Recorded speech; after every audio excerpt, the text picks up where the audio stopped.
So, what's it like working for an independent business? It's tough.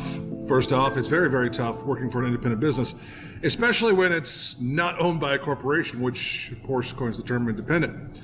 I've been working for this company here for roughly about 3 or 4 years, and we've seen a lot of ups and a whole bunch of downs, especially in the past 2 years. So working in the industry that I chose to work in, at first it was great. It was wonderful.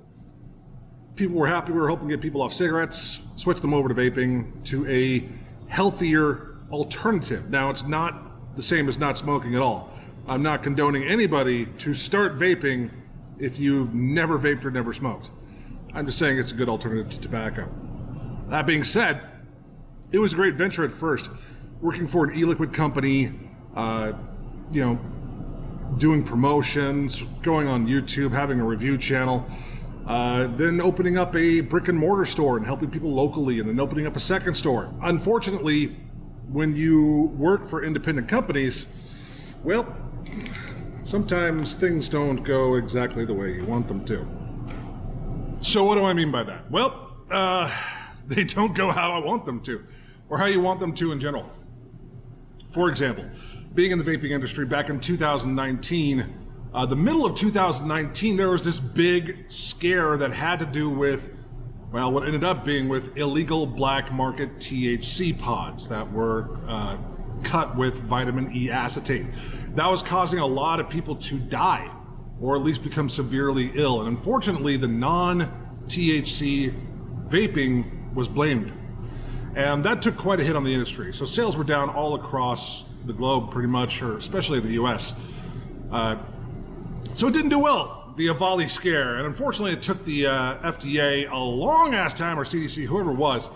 I forget now because it's been a while and I don't have good memories of that time. It took a while for them to go, yes, it was all the THC and nothing that had to do with nicotine. Fun times. Unfortunately, during that time, a lot of states decided to do a flavor ban. Now, keep in mind, it may or may not have had to do with some MSA blood money. Now, for those of you who are interested, look up the Master Settlement Agreement. Had to do with big tobacco way back when. And see what states are involved in that for who did a flavor ban, as opposed to which states that did the flavor ban were also the states that borrowed the most money. It's a whole other thing there. So I lived in Washington State, and I still do, but oh, that was fun with the whole flavor ban thing. So basically, here's what happened. When you work in independent places, unfortunately, some places don't make it. Flavor ban comes around and kills half the vape shops in Washington State alone. Half, including the one that I managed. So we had to shut down one of the 2 shops that we had. The last remaining shop, this shop, well, we had to make some changes. So not only do we do vape, we now do CBD as well as alcohol.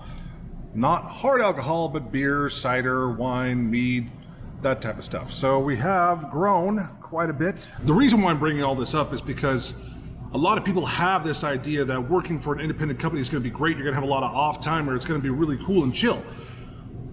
Usually it can be. It can be really chill. This is a great place to work. I love the guys I work with. They're part of my family. Not related, but they're just family. And that's where it gets difficult, because sometimes you want to see something succeed so bad that you have to step away to let that happen. The reason why I'm saying that is because sometimes you got to let things go. A lot of businesses don't survive the first 5 years. Heck, a lot of businesses don't even survive their first year. We've so far survived about 2.5 years. This is almost our 3rd year here for this location. Let's go back just a little bit. I'll explain why. Flavor ban. So October rolls around. A new taxation has been put into place. Now, Washington State, lovely state, taxed all to hell. Governor Jamesley and the health board decides to put a, let's back this up even more. There was a tax that was voted in for e-liquid taxes. 9 cents per mil. Now, it doesn't sound like a lot when you consider that a pack of cigarettes is, you get 20 cigarettes to a pack, is about roughly in between $8 to $10. One 60 ml bottle of e-liquid used to cost $19.99, roughly. Now you're looking at about $27 just because of the 9 cent per mil tax, plus state tax. So this tax goes into effect. And they make it retroactive, which means retroactively that all the e-liquid that you already have on your shelves before that law went into effect were now retroactively included. So, if you're following with me, that means that, let's just say that all of these here were here before the taxes. We'd now have to pay taxes on every single bottle of e-liquid that we already had on the shelf. That's fun, isn't it? That caused some shops to shut down right then and there because we're looking at like $100,000 in taxes retroactively. Blood money. Anyway, that tax started on the 1st of October, 2019, roughly around there. Then Jay Inslee and the Health Board decided to enact a flavor ban on the 14th or 15th. Now, why would that impact a vape shop? Well, that would impact a vape shop because adults like flavors. What does that mean? Well, it means that we were not allowed to sell anything but a tobacco flavor. Now, if you're watching this and you don't vape, you don't smoke, first off, good for you. I'm proud of you. Never do it. But if you do, a majority of people who vape do not vape tobacco flavor because it makes you want to smoke cigarettes. We use flavors to get away from that addiction and enjoying the taste of tobacco. Now, not everybody, like I said, majority. I'd say a good probably 95%. We only have like one flavor of tobacco here and it's hardly ever sold. Now that changes region to region, but as I digress here, basically all of our liquids that we are now taxed on, we cannot sell to make up the revenue. Following with me so far? E-liquid tax. Retroactive on all the flavors, including tobacco. 14 days later, a flavor ban goes into effect, meaning that we can no longer sell any of the flavored e-liquids that have been retroactively taxed, which reduces us down to one type of e-liquid we can sell for 6 months. The store that I managed went from being able to support itself to being forced to shut down within a month. 1 month. Actually, 2 or 3 weeks is all it took. I was proud of that store. I was proud to be managing a store that was helping people, and it hurt. And it made me really upset and really angry at the people who voted through this taxation, who, especially on the Board of Health, who decided to go ahead with the ban anyway, knowing that it was the black market THC stuff, but they didn't care. Here's the thing that a lot of people won't tell you. There have been many studies done about vaping outside of the US that are actually very, very positive. In the UK alone, there are some hospitals that have vape shops inside their hospitals. That's how much they believe that vaping is better than smoking. Here in the US, though, unfortunately, it is governed by big tobacco companies, and their pockets are very, very deep. You'll be hard-pressed to find any positive news article out of the United States that has to do with vaping, written from an independent source, or even something like on the New York Times or anything else that is your mainstream. You won't find it. Now, why did I tell all of you that if I'm talking about working for an independent business? Well, this is an independent business, and this is my story. This is my story for working for an independent business. We went from having a successful e-liquid line, plus 2 shops, down to 1 shop. And we struggled during the flavor ban. This shop barely stayed alive. Now, when I said sometimes for the betterment of the shop or the betterment of the business, you have to step back, that's quite literally what I mean. I stopped working for this shop and I started volunteering instead. I've invested into this shop. Blood, sweat, tears, and money. It got to the point to where this shop couldn't afford to pay me anymore. I had to find another job. But as far as an independent business goes, this place has been hit hard. You first have the taxation, then you have the flavor ban. While the flavor ban's going on, right in December, former President Trump signed into action the 21 and up law. So, not only were we being taxed on e-liquid that we could not sell, with the flavor ban, which basically made the income go way, way down to where I couldn't afford to get paid. Well, nobody could get paid. Everything went right back into the rent. This is the reality of owning a shop and running a shop and working for a shop when it's independent. Then the 21 and up law happened. Now I'm okay with the 21 and up law. I really am. I'm okay with it. Took me a little bit to be okay with it at first, but I'm okay with it now.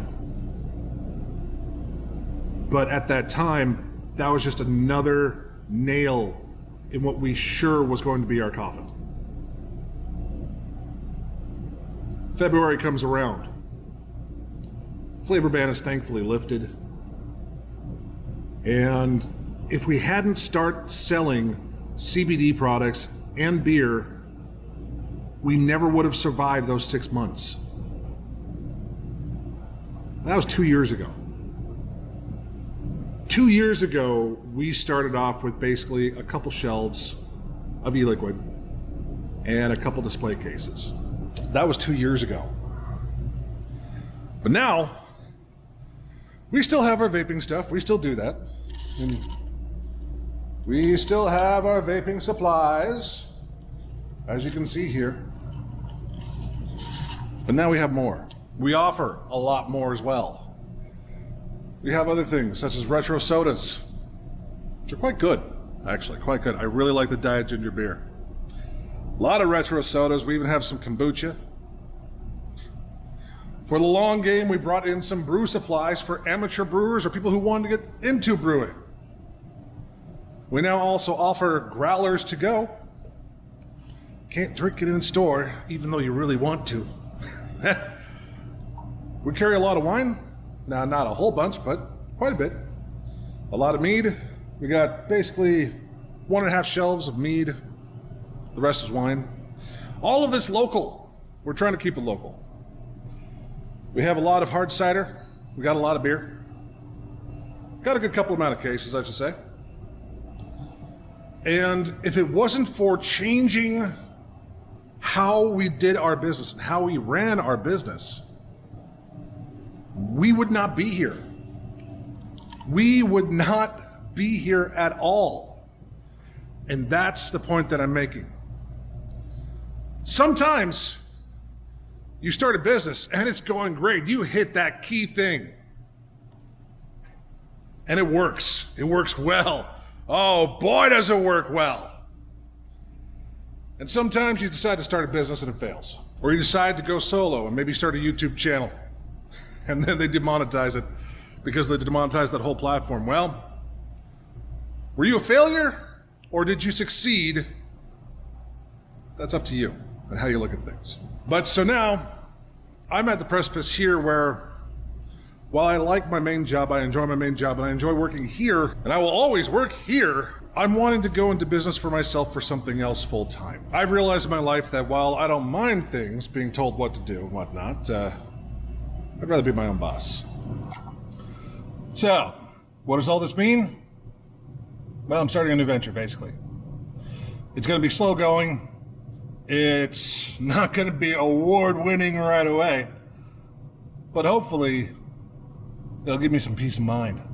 And hopefully, I'll one day be able to not have to worry about living paycheck to paycheck. That would be nice. But it's something I enjoy doing. I'm gonna get back to doing it. So I guess what's the reason for this whole video? Well, I guess the whole reason for this video is just to let you know and remind you it's okay to fail. It's okay to have setbacks. It's okay to quit and start something new if it doesn't work for you or if you feel your hands are tied. You're always going to have haters. You're always going to have naysayers. So the question is, are you going to listen to them? Or are you going to do what you want to do and show them that they're wrong? Anyway, I want to thank you very much for watching. As always, I'm Ken. You're beautiful. Until next time, I'll see you.